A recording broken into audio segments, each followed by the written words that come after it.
Trop bien, vous allez bien? Ouais. Est-ce que vous connaissez ce sentiment qu'on appelle la fatigue? Hein? Des adeptes? Des gens qui connaissent? Tu sais, ce sentiment, il peut venir à tout moment de la journée. Il peut débarquer à un moment comme ça, tu t'y attends pas. Salut, c'est moi, la fatigue. Mais le pire quand même, c'est quand il est là au moment de ton réveil le matin. C'est quand même terrible quand tu te réveilles, logiquement, tu as fait une nuit de repos et tu te réveilles fatigué.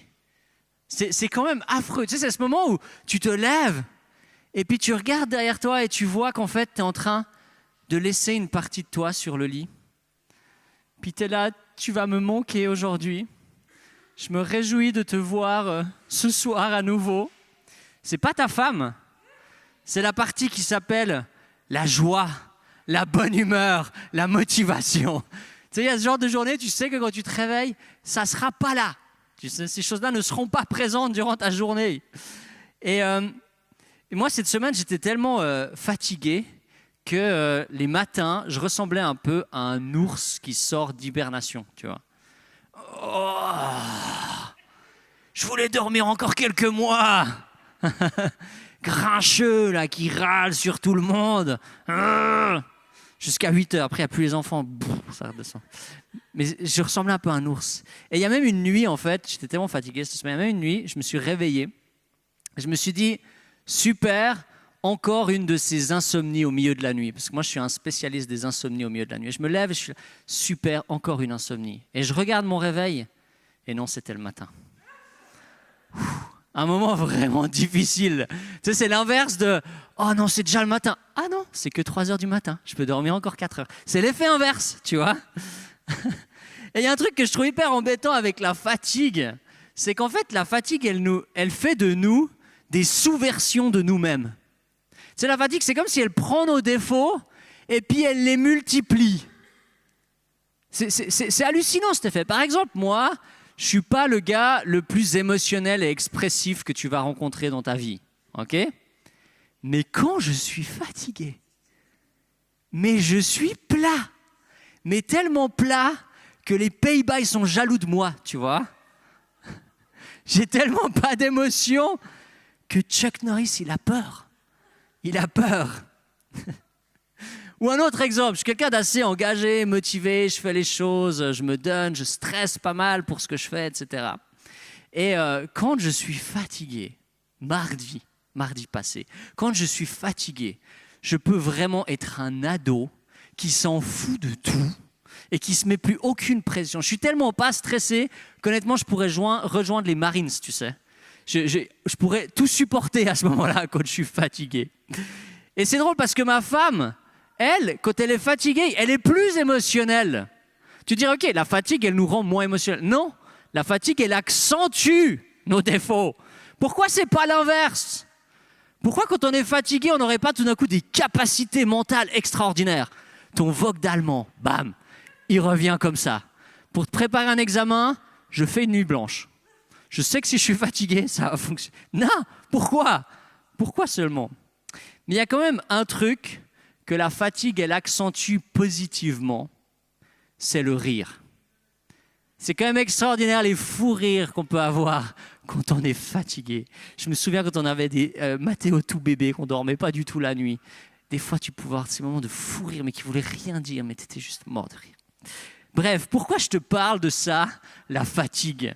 Parce qu'en fait, si toi, tu connais ce sentiment, eh ben Jésus s'adresse à toi ce soir. Il s'adresse à toi parce que dans l'évangile de Matthieu, il commence en disant « Venez à moi, vous tous qui êtes fatigués et chargés. Moi, je vous donnerai le repos. » Et le premier impératif qu'on a, vous verrez, on va continuer dans ce texte, mais le premier impératif donc, qui nous engage, qui est notre part à prendre, c'est quoi ? C'est « Venez à moi. Venez vers moi. » Pas moi, moi. Hein? Jésus, ok? Vous avez compris, hein? C'est important de suivre. Et c'est super intéressant parce que le verset juste avant, qu'est-ce que Jésus il dit ? Il dit « Tout m'a été remis par mon Père et personne ne connaît le Fils sinon le Père. Personne non plus ne connaît le Père sinon le Fils et celui à qui le Fils décide de le révéler. Vous avez tout compris là, le Père, le Fils, voilà. Ok. Qu'est-ce qu'il dit? Tout m'a été remis par le Père. Jésus est en train de déclarer tout ce que le Père avait, donc le Père qui est Dieu de l'univers, de la création, m'a été remis. Donc je suis Dieu en fait. Ok? C'est ça qu'il est en train de dire. Ensuite, il dit quoi? Personne ne connaît le Fils si c'est le Père, mais aussi personne ne connaît le Père si c'est le Fils. Donc ça veut dire que pour connaître le Père, pour connaître Dieu, tu dois passer par Jésus. C'est Jésus, c'est le seul qui peut te faire connaître le Père, connaître Dieu. Et c'est ce Jésus-là, 100% homme, 100% Dieu, la seule option que tu as pour connaître Dieu qui te dit « Venez à moi ». Qu'est-ce que tu réponds? « Je viens !» Yeah! Je débarque. C'est incroyable cette invitation. Et qui est-ce qu'il invite à venir? Les forts, les puissants, les musclés. Hein? Je ne sais pas ce que tu as dit sur moi, mais les musclés, les forts, ceux qui marchent sur la vie avec élégance. Rien les atteint. Non! Les fatigués et les chargés. C'est eux qui l'invitent à venir vers lui. Et fatigué et chargé, le premier fatigué, il implique une dimension d'une fatigue continue. C'est en fait un temps qui est là pour dire que ça dure. C'est une fatigue qui reste sur la durée, une fatigue qui s'installe. Et le chargé, c'est en fait un poids qui est posé et qui te pèse et qui te tire contre le bas. C'est fatigué et chargé, venez vers moi. Alors, à l'époque de Jésus, qui étaient les chargés et les fatigués de l'époque? En fait, pour la plupart des commentateurs, ils vont te dire que c'est le poids de la religion juive, la fatigue de l'observance des lois qui les amenait dans cet état chargé et fatigué. Parce qu'en fait, les pharisiens, ils pensaient, et ce n'est pas si faux de penser ça, mais que les problèmes qu'il y avait chez les Juifs de l'époque venaient du fait qu'ils ne respectaient pas la loi. Et que c'était en devenant purs vis-à-vis de la loi que les Romains allaient partir et qu'ils allaient enfin pouvoir de nouveau être mieux et être plus prospères. Donc du coup, ils se sont dit, s'il faut qu'on respecte la loi qui est là, ce qu'on va faire, nous, malin, on va mettre des lois ici. Donc, s'il y a la loi du sabbat, ben on va mettre des lois encore plus strictes pour être sûr que tu ne bosses pas. Genre, si tu portes un caillou un peu trop lourd, non, tu n'as pas le droit. On va te mettre des règles hyper strictes pour être sûr que tu ne vas pas enfreindre la loi qui est là-bas. Comme ça, si au pire, tu enfreins celle-là, tu as encore de la marge, tu vois. Et du coup, en fait, avec toutes ces lois qui rajoutaient les unes sur les autres, la complexité, c'était épuisant. C'était fatigant, ça pesait, ils étaient chargés, ils n'en pouvaient plus de ce poids qui était là. Mais aujourd'hui, qu'est-ce qui nous fatigue et nous charge? Parce que si tu ne crois pas qu'on est dans une société fatiguée et chargée, va écouter le message de la semaine passée. Tout le monde m'a dit « Ah ouais, c'est moi ça ». Parce qu'on est dans une société qui est fatiguée et chargée. Mais ce n'est pas à cause des règles juives qu'on est fatigué et chargé, nous, aujourd'hui. Ce n'est pas tout à fait ça. C'est plutôt le fait que c'est cette pression de vouloir plaire aux autres, de vouloir plaire à ses amis, de vouloir plaire à ses collègues, de vouloir plaire à son patron, de vouloir plaire à sa famille, de vouloir plaire à ses followers sur Instagram. C'est cette pression-là qui nous amène à être fatigués. C'est une pression, un poids de s'épanouir professionnellement, de s'épanouir socialement, avoir plein d'amis, pouvoir le montrer. Ma fête d'anniversaire, regarde toutes les personnes qu'il y avait. S'épanouir financièrement, s'épanouir dans son identité, être bien avec soi. C'est une pression d'être bien avec soi. Et ça fait l'effet inverse en fait. Parce que si tu te dis « faut que je sois bien avec moi », bah t'es pas bien avec toi. Okay. S'épanouir dans ses loisirs, etc. C'est être à la hauteur de tout ce qu'on nous vend et de tout ce qu'on croit que les autres vivent. C'est ça qui nous fatigue et qui nous charge. Mais Jésus, il fait cette promesse, il dit quoi? Si tu viens à moi, je te donnerai du repos. Yeah! Come on! Il faut juste venir à Jésus et on reçoit du repos. Trop bien, non? Alors, maintenant, comment est-ce que Jésus va faire pour nous donner du repos? Alors moi, j'ai un petit peu réfléchi à des idées. Je me suis dit, je vais faire un petit mail pour lui proposer mes idées. Je me suis dit, ok, Dieu de l'univers, tout-puissant, etc. Ok, qu'est-ce qu'il pourrait faire pour qu'on soit tous reposés? Première option, vacances pour tout le monde. Yeah! Vacances offertes par Jésus pour tout le monde. Ah, il est incroyable, Jésus, sur cette photo. Je ne savais pas qu'il avait des abdos comme ça. Je pense qu'il me bat au gainage, lui. Vacances pour tout le monde. On s'envole pour la Martinique avec Air Giré. Alors, je sais qu'elle va vraiment très loin, cette blague-là. Parce qu'en fait, Jiré, c'est quoi? C'est le nom un des noms de Dieu dans l'Ancien Testament qui veut dire Dieu pourvoit. Mais Jiré, c'est aussi genre Jiré. Air Jiré. Enfin, voilà. Et il y a une compagnie de voyage à lancer, là, je suis sûr. Mais tu vois, quand on est fatigué, quand on est chargé, quand on n'en peut plus de notre quotidien, qu'est-ce qu'on pense? Vivement les vacances. Ou le week-end, ça va aussi. Vivement les vacances. On a tous un souvenir de vacances reposant. Hein, moi, je me souviens, 2017, juste moi et ma femme, on n'avait encore pas d'enfants. Vacances en Crète, dans un hôtel parents only. Adults only, mais parents, non, adults only. Ce serait bien parents only. Bon, bref, adults only, pas d'enfants qui crient, la piscine, etc. Le soleil au mois de juin. Oh, tu sais, quand j'ai envie de penser à du repos, je pense à ce souvenir-là, tu vois. Mais le problème, en fait, c'est qu'est-ce qui se passe quand tu rentres de vacances? Tu fais 2-3 jours de travail et à ce moment-là, qu'est-ce que tu penses? Vivement les vacances. Vivement le week-end de nouveau. T'as même, tu sais, une année sabbatique peut être bousillée en une semaine. C'est juste hallucinant. Et j'ai entendu dans un podcast de leadership un pasteur qui disait « Les congés ne vous guériront pas quand votre problème est dans la manière que vous passez votre temps. » Je vous le remets une fois. Les congés ne vous guériront pas quand votre problème est dans la manière que vous passez votre temps. C'est-à-dire que tu as beau avoir les meilleures vacances du monde, Punta Cana 5 étoiles all inclusive. Si tu dépenses n'importe comment ton temps pendant la semaine, que tu as un rythme impossible, elles te serviront à rien. Elles ne te guériront pas, elles ne changeront rien dans ta vie. Donc Jésus, désolé, mais la suite du verset, c'est pas les congés avec Ergiré. Voilà. Deuxième solution que je vous propose, celle-ci elle va un peu plus loin, mais tu sais, c'est un Dieu de l'univers, donc il peut faire ça. Il allonge nos journées de 10 heures. Pas mal, non? On passe de 24 heures par jour à 34 heures par jour. Tu vois, avec 10 heures par jour, je pourrais faire le sport que j'arrive jamais à faire. Yes. Je pourrais lire les livres que j'ai tellement envie de lire. Yes. Je pourrais apprendre à jouer du violon ou apprendre à faire de la voile. Je pourrais me lancer dans un potager à la maison. Yeah. Je pourrais regarder les séries et les films que j'ai tellement envie de regarder. Et 10 heures sont passées.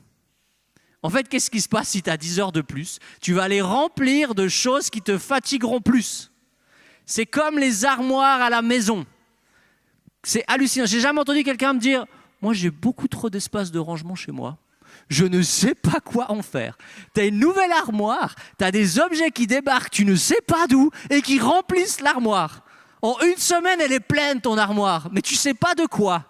C'est la même chose avec notre temps. Si je te donne plus de temps, tu vas juste le remplir avec du chenille qui va te fatiguer encore plus.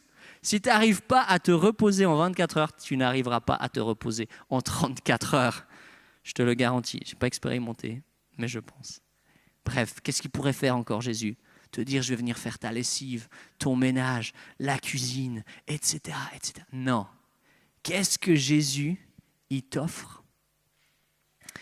Prenez sur vous mon joug et laissez-vous instruire par moi, car je suis doux et humble de cœur et vous trouverez le repos, car mon joug est bon et ma charge légère.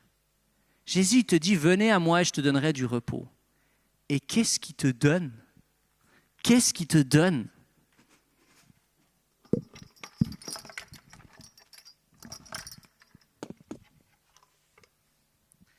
Un joug. Prenez sur vous mon joug. Et je ne sais pas pour vous, je ne sais pas si tu sais ce que c'est ce truc, à quoi il sert, mais quand tu le regardes comme ça, c'est pas l'incarnation du repos, tu vois. Moi, j'aurais préféré la margarita au bord de la plage, tu vois, qu'un joug. Et le joug, vous savez ce que c'est? C'est un outil de travail qui permettait de mettre deux bœufs ensemble pour qu'ils aient plus de force pour labourer la terre ou pour avancer. C'est un outil de travail. Jésus, il t'offre du repos et il te donne un outil de travail. Mais c'est quoi ce truc? Un peu déçu? Moi, oui. Parce que tu vois, en fait, Jésus, il ne t'offre pas l'option de plus avoir de patron. Jésus, ce qu'il offre pour du repos, ce n'est pas qu'il n'y ait plus de job, qu'il n'y ait plus de patron, qu'il n'y ait plus rien à faire. Tu vois, il aurait pu dire aux Juifs de l'époque, il y a ce joug des lois juives qui pèsent sur vous. Alors, vous savez ce qu'on fait? On prend le joug et on le balance. Pas moi, je ne vais pas le faire. Hein. Mais on prend le joug et on le balance. Plus de joug. Fais ce que tu veux, va où tu vas, fais ce que tu as envie. Non. Il ne propose pas ça, Jésus. Parce que tu sais ce qui se passe quand tu n'as plus de patron, quand il n'y a plus personne de l'autre côté du joug. C'est toi, ton patron. Et personnellement, moi, ça fait des années qu'à l'église, je suis un peu mon propre patron. Alors, j'ai des garde-fous en dessus, etc. Mais quand je suis à la maison pour bosser, il n'y a personne qui est là pour me contrôler. Et qu'est-ce qui se passe quand tu es ton propre patron? Tu es livré à toi-même. Tu es face à tous tes défauts et tes défis à l'intérieur. Tu es là, j'en fais trop, il faut que je ralentisse, j'en fais pas assez, il faut que j'en fasse plus, etc. C'est fatigant d'être son propre patron. C'est fatigant d'être seul parce que tous tes défauts, ils ressurgissent. Non, Jésus, il ne t'offre pas de plus avoir de patron. Ce qu'il te propose, Jésus, c'est de changer de patron. C'est de prendre un autre patron dans ta vie. Il propose quoi? De prendre. Prenez son joug. C'est à toi de le faire. Jésus ne dit pas, je viens mettre mon joug sur toi. Non, non, non. Il dit, prenez mon joug. C'est une décision volontaire de prendre ce joug. C'est une décision volontaire de choisir que Jésus soit ton boss, que ça soit Jésus qui dicte ta vie. Le joug, c'était vraiment cette dimension aussi qui était utilisée par les rois, par une dimension supérieure. C'est accepter Jésus comme roi, de prendre son joug. Et ensuite, qu'est-ce qu'il dit? Laissez-vous instruire par moi. Littéralement, en grec, c'est apprenez de moi. Apprenez de moi. Mettez-vous à mon école. C'est quoi? C'est être un disciple de Jésus. C'est que Jésus va venir définir le rythme dans ta vie. Que Jésus va venir définir là où tu dois aller, quand tu dois aller. C'est que tu apprends de lui et que tu apprends à faire comme lui. Et tu sais, souvent on lit les évangiles et puis on se dit « Oh, c'est des jolies histoires. Il est génial, notre Jésus. » Puis après, on repart dans notre quotidien. En fait, quand Jésus il dit « Apprenez de moi », quand tu lis les évangiles, quand tu vois Jésus qui dit « Il est parti prendre un temps pour prier », peut-être tu fais « Waouh, c'est trop beau qu'il fasse ça ». Ou tu peux peut-être te dire « Peut-être que moi aussi, je devrais faire comme lui, apprendre de lui ». Et la suite de cette série, les 4 prochains messages, on va prendre à chaque fois une chose que Jésus faisait ou une chose que Jésus nous invite à faire pour entrer en relation avec lui, pour apprendre de lui, pour marcher à sa suite, pour apprendre à avoir une vie qui n'est plus agitée, qui n'est plus dans l'urgence constante, mais qui est une vie qui est à la suite de Jésus, parce que c'est là où est le repos. Jésus, il dit, le repos, c'est de me suivre. Le repos, c'est d'apprendre de moi. Le repos, c'est de faire comme moi. Ah ben moi, je ne savais pas ça. Ah ben ça va faire des coupes budgétaires dans les vacances, hein, si c'est apprendre de Jésus. Mais pourquoi pourquoi est-ce que c'est vraiment plus reposant d'apprendre de Jésus que de quelqu'un d'autre? Pourquoi est-ce que d'avoir Jésus de l'autre côté du joug, c'est plus reposant que quelqu'un d'autre? Parce que tu sais, Jésus, si tu vas lire les évangiles, c'est pas le gars qui vient baisser la barre. Hein. C'est plutôt le gars qui va venir élever la barre. Va lire le Sermon sur la montagne. C'est chaud. Même les pharisiens, là, les règles, il était hyper exigeant, Jésus. Et en plus de dire, apprends de moi, fais comme moi, du gars qui n'a jamais fait d'erreur durant sa vie et qui était parfait, qui était Dieu. Et je pense qu'il n'y a pas de défi plus haut que de faire comme Jésus. Je pense que c'est le plus gros challenge que tu peux trouver dans ta vie. C'est celui de devenir comme Jésus. Alors pourquoi ce serait plus reposant que le reste? Jésus, il répond dans le texte. Qu'est-ce qu'il dit? Car je suis doux et humble de cœur. Parce que je suis doux et humble de cœur. Jésus, il ne dit pas, si tu viens à moi, si tu te prends mon joug, avec toi, j'aurai une attitude douce et humble. Non, non, il dit, je suis doux et humble. C'est dans son identité, c'est dans son être, c'est dans qui il est. Jésus, il est profondément doux et humble. Et dans son cœur, c'est que c'est dans son identité, c'est au plus profond de lui-même. Jésus est doux et humble. Et tu vois cette douceur et cette humilité. Le fait d'avoir quelqu'un de l'autre côté qui est doux, ça veut dire que si moi je me casse la figure, qu'est-ce qu'il va faire? Allez, relève-toi, vas-y, on y va! Non, mais là ça va. Je peux faire quelque chose pour toi, je peux t'aider, je peux t'accompagner. Cette douceur, elle est là, elle est bienveillante, elle est là enfin, il est patient avec toi. Si tu échoues, il sera encore là à dire, allez, on continue, on va y arriver. Je suis doux.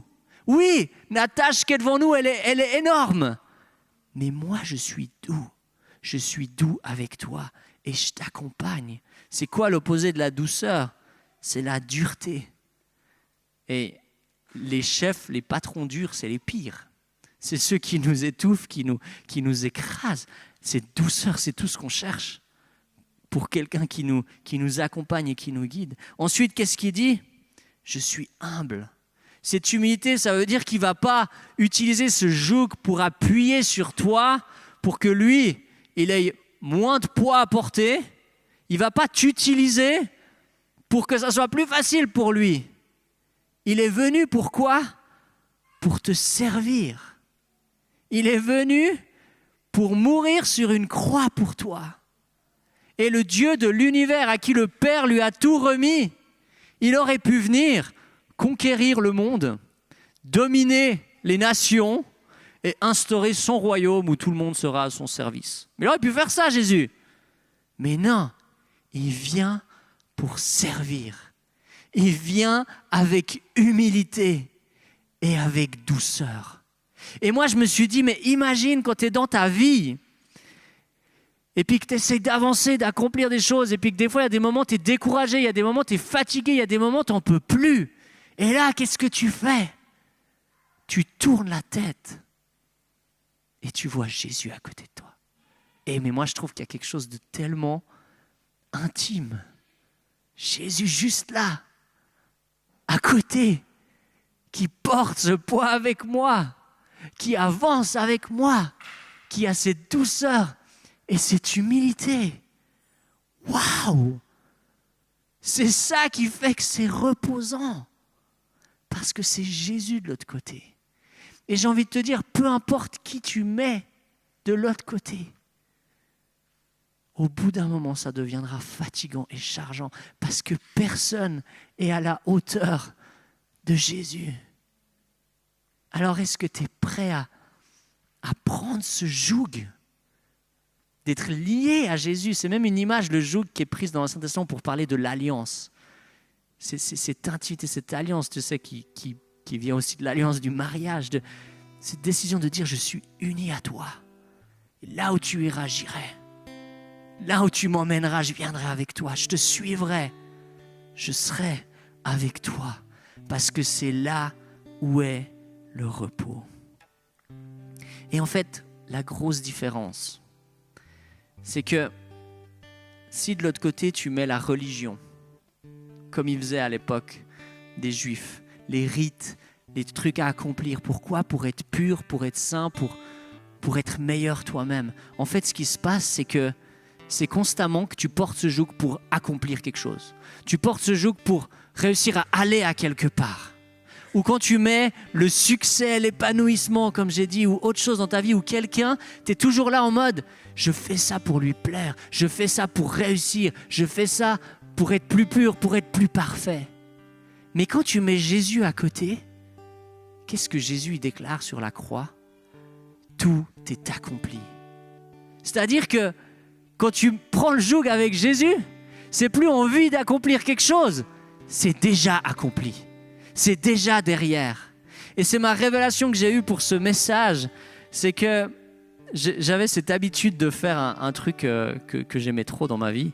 C'est qu'en fait, quand j'avais une journée hyper chargée ou un truc qui me stressait, qui me prenait, peut-être un examen, un message, une rencontre ou je ne sais quoi qui me pesait, qui était lourde, j'aimais le soir, quand c'était fini, que je me couchais dans mon lit avec mon duvet, me dire dans le lit, tout est accompli.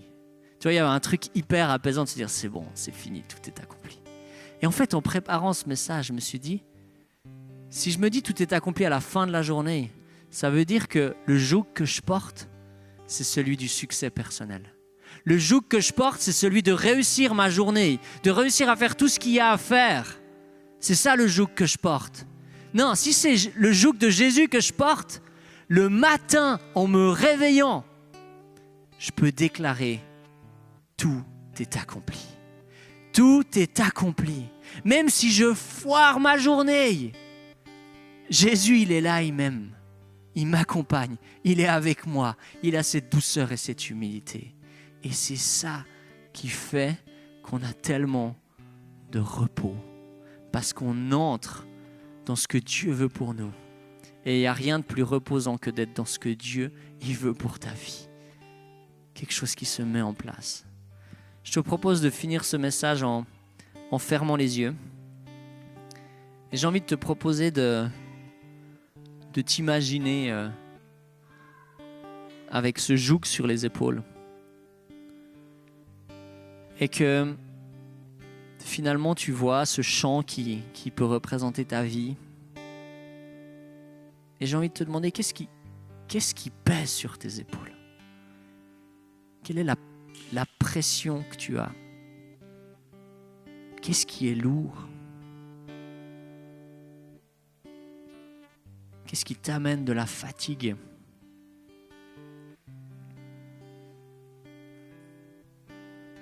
Et alors que tu marches avec ce poids qui est là dans ta vie, tout d'un coup tu tournes les yeux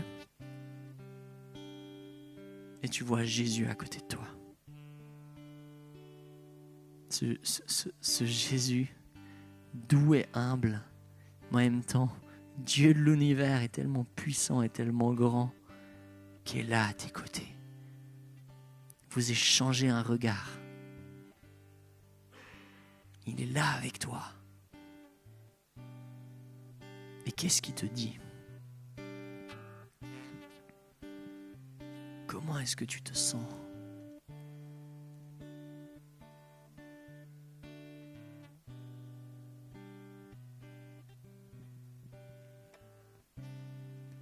On va vivre maintenant un temps de face-to-face. Tu peux continuer de parler avec Jésus, d'échanger avec lui, d'avoir un face-à-face avec lui. Il y a la louange aussi qui va commencer à chanter. Tu peux louer Dieu, le remercier pour qui il est, pour ce qu'il fait pour toi. Il y a aussi la communion qui est derrière. Et cette communion, en fait, c'est d'une certaine manière, c'est ce joug que Jésus nous donne. Ce joug qui est celui de dire « J'ai tout accompli pour toi ».